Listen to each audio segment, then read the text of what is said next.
Pripravimo 2 čaši. V prvo nalijemo 10 ml škrobovice, v drugo pa 10 ml škrobovice, ki ji dodamo 18.000 farmakopejskih enot amilaze. Obe raztopini pustimo stati 3 ure. V obe čaši dodamo po 2 kapljici jodovice.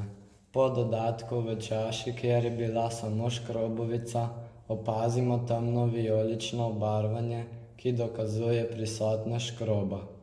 V drugi čaši pa so encimi amilaze škrob hidrolizirali, namesto škroba je zdaj prisotna glukoza.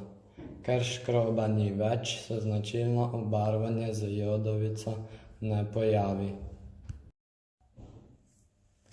V epruveto s kapalno pipeto damo 2 ml raztopine škrobovice in amilaze in enako količino benediktovega reagenta.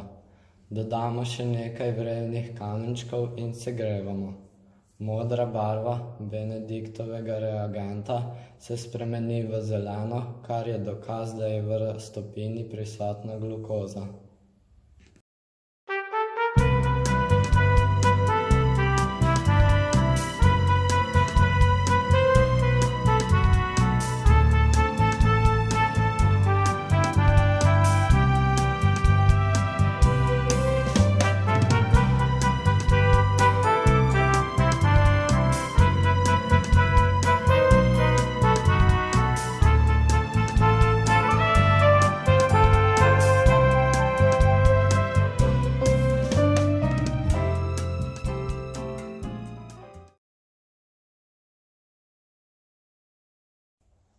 V epruveto s kapalno pipeto damo 2 ml raztopine škrobovice in amilaze.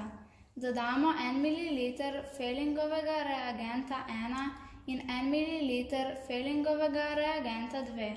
Dodamo vrelne kamenčke in segrejemo. Pojavi se bakreno rdeča barva, ki je dokaz, da je v raztopini prisotna glukoza.